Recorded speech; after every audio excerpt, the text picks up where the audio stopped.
নমস্কাৰ মৰমৰ ছাত্ৰ ছাত্ৰী আৰু মোৰ বন্ধু বান্ধৱীসকল আহোম ক্লাছেছ ইউটিউব চেনেলটোত আপোনালোকৰ স্বাগতম জনাইছোঁ। আজি মই তোমালোকৰ কাৰণে লৈ আহিছোঁ ক্লাছ 9ৰ ইকনমিক্সৰ লেচন নম্বৰ 2। পাঠটোৰ নাম হ'ল আমাৰ মূল অৰ্থনৈতিক সমস্যাসমূহ। ছাত্ৰ ছাত্ৰীসকল, তোমালোকৰ ছ'চিয়েল ছায়েন্সৰ যিটো দ্বিতীয়টো কিতাপ আছে, যিটো তোমালোকৰ ৰাজনীতি আৰু অৰ্থনীতি আছে, ইয়াৰে মই 2 নম্বৰ পাঠটো লৈ আহিছোঁ অৰ্থনীতিৰ। এই পাঠটিৰ অনুশীলনীত থকা যিমানখিনি কুৱেশ্যন আছে মই সকলোখিনি তোমালোকৰ কাৰণে লৈ আহিছোঁ। অতি সহজ আৰু অতি চমুকৈ যাতে তোমালোকৰ সোনকালে মুখস্থ হৈ যায় আৰু পৰীক্ষাত ভাল নম্বৰ পাব পাৰা, এনেকুৱাকৈ মই বনাই লৈ আহিছোঁ। চ' ছাত্ৰ ছাত্ৰীসকল, তোমালোকে ভিডিঅ'টো স্কিপ নকৰাকৈ গোটেইখিনি চাই থাকা। আৰু তোমালোকক মই ইয়াতে এটা কথা ক'ব বিচাৰোঁ, তোমালোকে যদি মোৰ এই এনেকুৱা ধৰণৰ ভিডিঅ' তোমালোকে পাব বিচাৰা বা পাই থাকিব বিচাৰা, তেনেহ'লে মোৰ চেনেলটো ছাবস্ক্ৰাইব কৰি ৰাখা আৰু লগতে বেল আইকনটো দবাই দিয়া। মই মোৰ ভিডিঅ' যেতিয়াই পোষ্ট কৰিম তোমালোকে প্ৰথমতে নটিফিকেশ্যন পাই যাবা। এতিয়া আহিম আমাৰ কি অতি চমু উত্তৰৰ প্ৰশ্ন। 1 নম্বৰত দিয়া আছে সংজ্ঞা দিয়া। 1 নম্বৰত ক'ত আছে আমাৰ কি দৰিদ্ৰতা। ইয়াৰ উত্তৰটো হ'ব কি দৰিদ্ৰতা পৃথিৱীৰ বিভিন্ন দেশে সন্মুখীন হৈ অহা এক জ্বলন্ত সমস্যা হৈছে দৰিদ্ৰতা। ছাত্ৰ ছাত্ৰীসকল, যিবিলাকৰ মাক দেউতাকে চাকৰি কৰে সেইবিলাক ল'ৰা ছোৱালীয়ে ইমান এটা বুজি নাপায় দৰিদ্ৰতা কি বস্তু, আৰু যিবিলাকৰ মাক দেউতাকে হাজিৰা কৰি খায় বা কিবা কোনো ৰকমকৈ চলি আছে, এই ল'ৰা ছোৱালীবিলাকে বুজি পায় যে দৰিদ্ৰতাটো কি বস্তু। তোমালোকে গোটেইখিনি লিখিব নালাগে, এইবিলাক ইমান ডাঙৰ কুৱেশ্যন নাহে, অলপ লিখিলে হৈ যাব। 2 নম্বৰত দি আছে কি নিবনুৱা। উত্তৰ কি দি আছে নিবনুৱা। সাধাৰণতে নিবনুৱা শব্দটোৱে কৰ্মহীনতাক বুজায়। যিসকল লোকে কাম কৰাৰ কোনো সুযোগ নাপায় তেওঁলোকক নিবনুৱা বুলি কোৱা হয়। তোমালোকে এইখিনি লিখি দিবা। তাৰপিছত আমাৰ আছিল কি জনসংখ্যা ঘনত্ব। উত্তৰত দিয়া আছে জনসংখ্যা ঘনত্ব। জনসংখ্যাৰ ঘনত্ব হ'ল প্ৰতি বৰ্গ কিলোমিটাৰত এখন দেশ বা এখন ৰাজ্যৰ জনসংখ্যা। উদাহৰণস্বৰূপে ভাৰতবৰ্ষৰ জনসংখ্যাৰ ঘনত্ব প্ৰতি বৰ্গ কিলোমিটাৰত জনসংখ্যা 382 জন। আটাইতকৈ বেছি ঘনত্ব থকা ৰাজ্য হ'ল পশ্চিমবংগ আৰু সৰ্বনিম্ন ঘনত্ব থকা ৰাজ্য হ'ল অৰুণাচল প্ৰদেশ।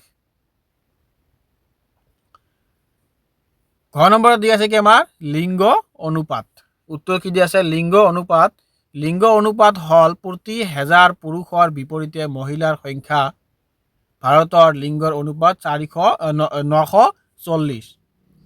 দেশৰ ৰাজ্যসমূহৰ ভিতৰত কেৰালাত লিংগ অনুপাত সৰ্বাধিক 1084 আৰু হাৰিয়ানাত লিংগ অনুপাত 877।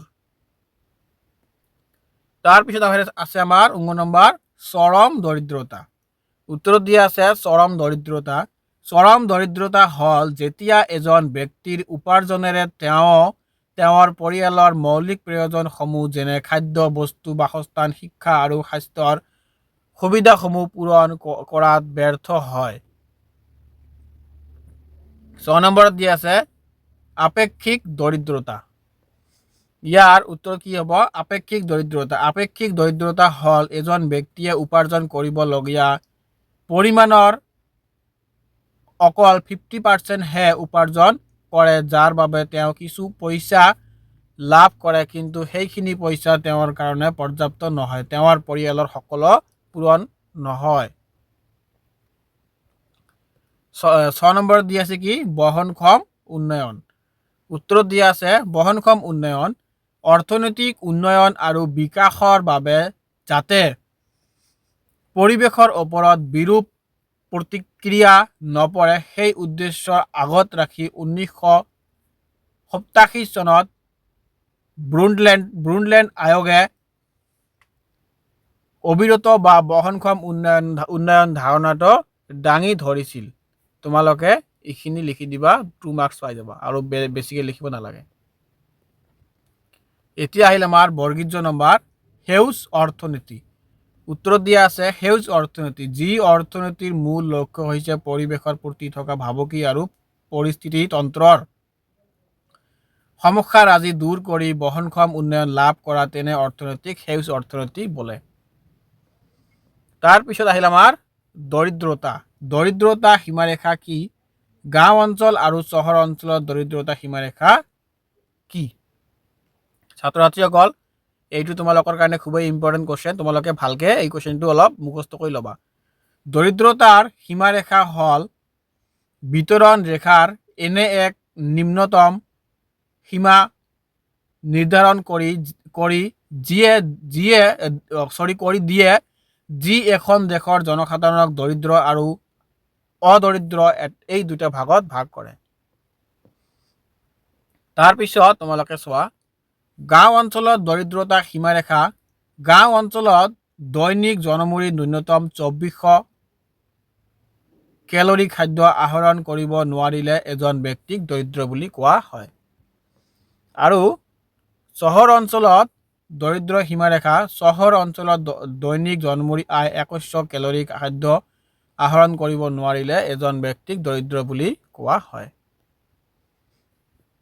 তাৰপিছত আমাৰ 3 নম্বৰ দিয়া আছে 2011 চনৰ লোকপিয়ল মতে ভাৰতবৰ্ষ আৰু অসমৰ জনসংখ্যা কিমান? 2011 চনৰ লোকপিয়ল মতে ভাৰতবৰ্ষৰ জনসংখ্যা হৈছে 121 কোটি আৰু অসমৰ জনসংখ্যা হৈছে 3 কোটি 12 লাখ।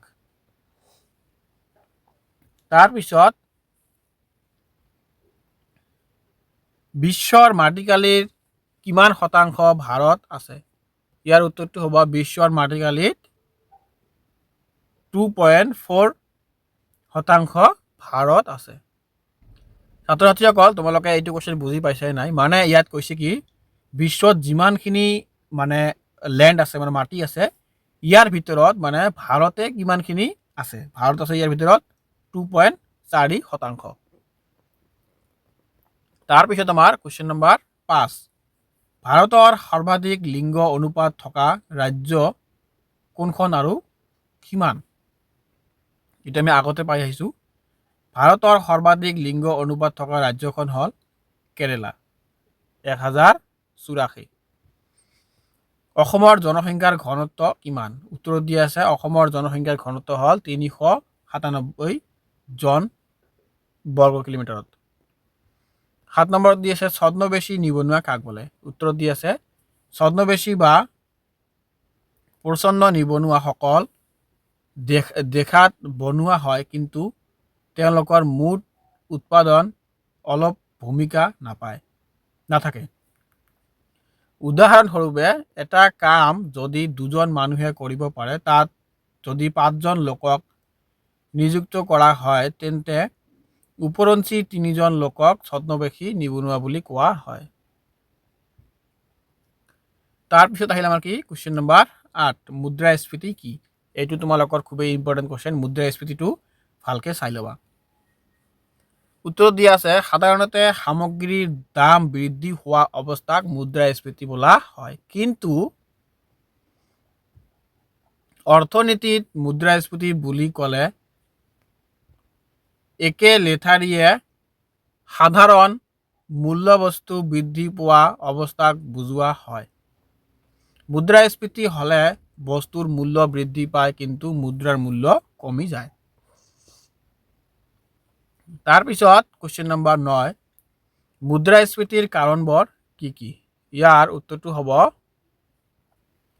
মুদ্ৰাস্ফীতিৰ মূল কাৰণ দুটা, এটা হ'ল চাহিদা জনিত আৰু আনটো হ'ল ব্যয়জনিত। তাৰপিছত আমাৰ কুৱেশ্যন নম্বৰ কি আহিল 10। কুৱেশ্যন নম্বৰ 10ত কি আছে আমাৰ দমিত মুদ্ৰাস্ফীতি কাক বোলে? ইয়াৰ উত্তৰটো হ'ব চৰকাৰে বিভিন্ন প্ৰত্যক্ষ ব্যৱস্থাৰ যোগেদি, যেনে ৰাজহুৱা বিতৰণ ব্যৱস্থা, চৰকাৰীভাৱে দৰ নিৰ্ধাৰণ আদিৰ যোগেদি দৰ নিয়ন্ত্ৰণ কৰে। এনে নিয়ন্ত্ৰণ ব্যৱস্থাই দৰ স্তৰ মুক্ত মুদ্ৰাস্ফীতিৰ দৰ স্তৰতকৈ কমত ৰাখে আৰু দৰ স্তৰ বৃদ্ধিৰ পৰিমাণ হ্ৰাস পায়। এনে মুদ্ৰাস্ফীতিক দমিত মুদ্ৰাস্ফীতি বোলে। 11 নম্বৰত দিয়া আছে কি অবিধিগত খণ্ডত শ্ৰমিকৰ সংখ্যা কিমান থাকে? ইয়াৰ উত্তৰটো হ'ব অবিধিগত খণ্ডত শ্ৰমিকৰ সংখ্যা হ'ল 10 জনতকৈ কম। 12 নম্বৰত দিয়া আছে কৰ্মী জনসংখ্যা ইজুকেল টু মুঠ কৰ্মীৰ সংখ্যা ইনটু 100 সম্পূৰ্ণ কৰা। এইটো এটা মেথ তোমালোকে এনেকৈ সূত্ৰৰ যোগেদি কৰিব পাৰা।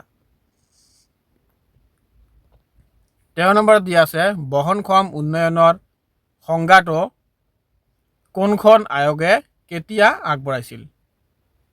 ইয়াৰ উত্তৰটো হ'ব বহনক্ষম উন্নয়নৰ সংজ্ঞাটো ব্ৰুণ্ডলেণ্ড আয়োগে 1987 চনত আগবঢ়াইছিল। তাৰপিছত আমাৰ কুৱেশ্যন নম্বৰ কি দি আছে 14। কুৱেশ্যন নম্বৰ 14 কি দি আছে পৰিৱেশ চিন্তাবিদসকলে মানুহৰ চিন্তা আৰু কৰ্মৰ মূল মন্ত্ৰ কি হোৱাটো বিচাৰে? ইয়াৰ উত্তৰটো হ'ব পৰিৱেশ চিন্তাবিদসকলে মানুহৰ চিন্তা আৰু কৰ্মৰ মূল মন্ত্ৰটো চিন্তা বিশ্বব্যাপী হওক কাৰ্যপন্থা স্থানীয় হোৱাটো বিচাৰে। তাৰপিছত আমাৰ এতিয়া আহিল কি দীঘলীয়া উত্তৰৰ প্ৰশ্ন। 1 নম্বৰত কি দিয়া আছে ভাৰতবৰ্ষত জনসংখ্যা বৃদ্ধিৰ সমস্যাৰ মূল কাৰণবোৰ আলোচনা কৰা। ইয়াৰ উত্তৰটো হ'ব ইমান ডাঙৰ লিখিব নালাগে, মই সৰু সৰুকৈ তোমালোকক বনাই দিম, সেইখিনিয়ে তোমালোকে লিখি ল'বা। যিবিলাক সমস্যাই ভাৰতৰ দৰে উন্নয়নশীল ৰাষ্ট্ৰৰ সন্মুখত প্ৰত্যাহ্বান হিচাপে দেখা দিছে তাৰ ভিতৰত মূল সমস্যাটো হৈছে জনবিস্ফোৰণ। জনবিস্ফোৰণে জনসংখ্যাৰ অত্যাধিক বৃদ্ধিকে সূচায়। তাৰপিছত ভাৰতবৰ্ষৰ জনসংখ্যা বৃদ্ধি হাৰ পৃথিৱীৰ ভিতৰত সৰ্বাধিক। তাৰপিছত তোমালোকে লিখিব পাৰা ভাৰতৰ জনসংখ্যাৰ মূল সমস্যাৰ ভিতৰত তলৰ কাৰণবোৰ উল্লেখযোগ্য। 1 নম্বৰত লিখিব পাৰা উচ্চ জন্মৰ হাৰ। তাৰপিছত লিখিব পাৰা নিৰক্ষৰতা। তাৰপিছত 3 নম্বৰ আছে দৰিদ্ৰতা আৰু 4 নম্বৰত আছে সামাজিক অজ্ঞাত আৰু 5 নম্বৰত দি আছে জনসংখ্যা শিক্ষাৰ অভাৱ। তাৰপিছত 2 নম্বৰত দি আছে কি আমাৰ 2 নম্বৰত কি দি আছে দৰিদ্ৰতা কাক কয়? দৰিদ্ৰতাৰ সীমাৰেখাই কিদৰে দৰিদ্ৰতা নিৰূপণ কৰে ব্যাখ্যা কৰা। ইয়াৰ উত্তৰটো আমি ক'বলৈ গ'লে কি আছে দৰিদ্ৰতাই এনে এক অৱস্থাক বুজায় য'ত এজন ব্যক্তিয়ে তেওঁৰ জীৱনৰ মৌলিক প্ৰয়োজনসমূহ যেনে খাদ্য বস্তু বাসস্থান শিক্ষা আৰু স্বাস্থ্যৰ সুবিধাসমূহ আহৰণ ব্যৰ্থ হয়। তাৰপিছত দিয়া আছে কি দৰিদ্ৰতাৰ সীমাৰেখাই বিতৰণ ৰেখাৰ এনে এক নিম্নতম সীমা নিৰ্ধাৰণ কৰি দিয়ে যি এখন দেশৰ জনসংখ্যাক দৰিদ্ৰ আৰু অদৰিদ্ৰ এই দুটা ভাগত ভাগ কৰে। তোমালোকে ইয়াৰ পৰা লিখিলে হৈ যাব। তাৰপিছত তোমালোকে পাবা 3 নম্বৰত মুদ্ৰাস্ফীতি কাক বোলে? মুদ্ৰাস্ফীতি নিয়ন্ত্ৰণৰ মূল পদ্ধতিসমূহ আলোচনা কৰা। উত্তৰত দিয়া আছে কি সাধাৰণতে সামগ্ৰীৰ দাম বৃদ্ধি হোৱা অৱস্থাক মুদ্ৰাস্ফীতি বুলি কোৱা হয়। কিন্তু অৰ্থনীতিত মুদ্ৰাস্ফীতি বুলি ক'লে একে লেঠাৰিয়ে সাধাৰণ মূল্য বস্তু বৃদ্ধি পোৱা অৱস্থাক বুজোৱা হয়। মুদ্ৰাস্ফীতি হ'ল বস্তুৰ মূল্য বৃদ্ধি পায় কিন্তু মুদ্ৰাৰ মূল্য কমি যায়। ইয়াৰ কেইটামান কাৰণ তোমালোকে লিখি দিবা। 1 নম্বৰটো লিখিবা মৌদ্ৰিক নীতি। তাৰপিছত 2 নম্বৰত তোমালোকে লিখিবা ৰাজকোষীয় নীতি। তাৰপিছত 3 নম্বৰত লিখিবা উৎপাদন বৃদ্ধি নীতি। এইবিলাক লিখি দিবা, তোমালোকে ফুল মাৰ্ক পাই যাবা। 4 নম্বৰত কি দি আছে আমাৰ নিবনুৱা সমস্যা কাক বোলে? ইয়াৰ প্ৰকাৰ কি কি? এই সমস্যাৰ মূল কাৰণসমূহ উল্লেখ কৰা। ইয়াত দিয়া আছে আমাৰ উত্তৰত সাধাৰণতে নিবনুৱা শব্দটো কৰ্মহীনতাক বুজায়। যিসকল লোকে কাম কৰাৰ কোনো সুযোগ নাপায় তেওঁলোকক নিবনুৱা বুলি কোৱা হয়। কিন্তু অৰ্থনীতিত নিবনুৱা বুলি ক'লে সেইসকলক বুজায় যাৰ কাম কৰাৰ ক্ষমতা আৰু ইচ্ছা আছে কিন্তু কোনো উপযুক্ত ব্যৱস্থা নাপায়। তোমালোকে এইখিনি লিখি দিবা, 2 মাৰ্কছ পাই যাবা। তাৰপিছত লিখিব পাৰা নিবনুৱা সাধাৰণতে 2 প্ৰকাৰৰ, গ্ৰাম্য নিবনুৱা আৰু চহৰীয়া নিবনুৱা। আৰু তোমালোকে এইবিলাক লিখি দিবা। 1 নম্বৰত দিবা দ্ৰুত জনসংখ্যাৰ বৃদ্ধি, নিবনুৱাৰ কাৰণসমূহ তোমালোকে লিখি দিবা। 1 নম্বৰত দিবা দ্ৰুত জনসংখ্যাৰ বৃদ্ধি। 2 নম্বৰত দিবা কি নিয়োগবিহীন উন্নয়ন। 3 নম্বৰত দিবা কি স্থবিৰ কৃষি উন্নয়ন। 4 নম্বৰত দিবা উদ্যোগীকৰণৰ মন্ত্ৰৰ গতি। আৰু 5 নম্বৰত দিবা কি ত্ৰুটিপূৰ্ণ শিক্ষা ব্যৱস্থা। তাৰপিছত তোমালোকে এতিয়া আহা 5 নম্বৰত চমু টোকা লিখা। আমাক এতিয়া কি লিখিব কৈছে? চমু টোকা লিখিবলৈ কৈছে। ক নম্বৰত দি আছে যেনেকুৱা ঋতুজ নিবনুৱা। ঋতুজ নিবনুৱা কাক বোলে? মানে ঋতু ভেদে যিবিলাক নিবনুৱা আছে এইবিলাক কয় ঋতুজ নিবনুৱা।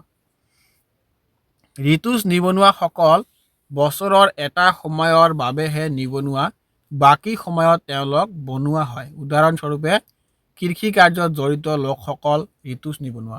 তাৰপিছত তোমালোকে যিবিলাক মানে ভেটাত কাম কৰে যে ইট ভেটাত, তেওঁলোককো ঋতুজ নিবনুৱা বুলি উদাহৰণস্বৰূপে ক'ব পাৰা। খ নম্বৰত কি দিয়া আছে আমাৰ চাহিদাজনিত আৰু ব্যয়জনিত মুদ্ৰাস্ফীতি। চাহিদাজনিত মুদ্ৰাস্ফীতি হ'ল জনসাধাৰণৰ যেতিয়া দ্ৰব্য বা সেৱাৰ প্ৰতি চাহিদা অধিক বৃদ্ধি পায় আৰু সেই অনুপাতে দ্ৰব্য আৰু সেৱাৰ যোগান বৃদ্ধি নাপায়। এনে অৱস্থাত মানুহৰ হাতত অধিক মুদ্ৰা বা ক্ৰয় ক্ষমতা থাকে আৰু ইয়াৰ বজাৰত কম পৰিমাণৰ দ্ৰব্য বা সেৱাৰ প্ৰতি চাহিদা বাঢ়ে। ফলস্বৰূপে দ্ৰব্য আৰু সেৱাবিলাকৰ মূল্য বৃদ্ধি পায়। এনে অৱস্থাত মুদ্ৰাস্ফীতিৰ সৃষ্টি হয়। তাৰপিছত তোমালোকে লিখিব পাৰা কি ছাত্ৰ ছাত্ৰীসকল আৰু কুৱেশ্যন নাই, এইটো ডাঙৰ কুৱেশ্যন আছিল, ইমানখিনি ডাঙৰ নালাগে তোমালোকৰ, ইমান ডাঙৰ 10 মাৰ্কছৰ কুৱেশ্যন হয় এইটো। তোমালোকে যদি এনে জানিব বিচাৰা এইটো কুৱেশ্যন পঢ়িব পাৰা। আৰু যিমানখিনি মই কৈ দিলোঁ তোমালোকে ইমানখিনি লিখিলে তোমালোকক 2 নহ'লে 3 মাৰ্কছ পাই যাবা। আৰু এইবাৰ তোমালোকৰ অনলি মাল্টিপুল চইচে আহিব 45 মাৰ্কছত, তেনেহ'লে আৰু লং কুৱেশ্যন ইমান ডাঙৰ নাহে। চ' ছাত্ৰ ছাত্ৰীসকল ভিডিঅ'টো ইয়াতে শেষ কৰিলোঁ। তোমালোকে এই ভিডিঅ'টোৰ পৰা কিবা শিকিলে নে নাই এইটো মই জনাৰ কাৰণে, নহ'লে মই ভিডিঅ'বিলাক তোমালোকৰ কাৰণে ইমান কষ্টকৈ বনাই লৈ আহোঁ, তোমালোকে বুজি পালানে নাই এইটো মই জনাৰ কাৰণে তোমালোকে এটা কি কৰিবা যে কমেণ্টত লিখি দিবা যে ছাৰ বুজি পাইছোঁ বা ছাৰ বুজি পোৱা নাই। আৰু তোমালোকে কিয় বুজি নাপালা সেইটো যদি লিখি দিয়ে ছাৰ আপুনি এনেকৈ ভিডিঅ' বনাব বা এনেকৈ বনালে আমি বুজি পাম, তেনেহ'লে মই তোমালোকৰ কাৰণে আৰু ভালকৈ ভিডিঅ' বনাই অহাৰ চেষ্টা কৰিম। চ' গতিকে ছাত্ৰ ছাত্ৰীসকল তোমালোকে এটা কাম কৰিবা কি বুজি পাইছেনে নাই তোমালোকে কমেণ্টত জনাই দিবা, তেনেহ'লে মই এইটো তোমালোকক নেক্সট ভিডিঅ'ত আৰু ভালকৈ বুজাই অনাৰ কাৰণে চেষ্টা কৰিম। নহ'লে আমি অনলাইনৰ যোগেদিতো আমি গম নাপাওঁ যে কোৱা নাই বুজি পালে বা বুজি পোৱা নাই। চ' আজিৰ ভিডিঅ'টো ইয়াতে শেষ কৰিলোঁ। ধন্যবাদ ছাত্ৰ ছাত্ৰীসকল, তোমালোকে ভালকৈ পঢ়া। তোমালোকৰ ইউনিট টেষ্ট আহি গ'ল বা কিবা ক'ৰবাত আৰম্ভ হৈ গৈছে, আৰু তোমালোকে 9টো ভাল কৰি পঢ়িলে 10টোত ভালকৈ সুবিধা হ'ব তোমালোকৰ মাক দেউতাকৰ নাম ৰোশন কৰা। চ' আজিৰ ভিডিঅ'টো ইয়াতে শেষ কৰিলোঁ। ধন্যবাদ।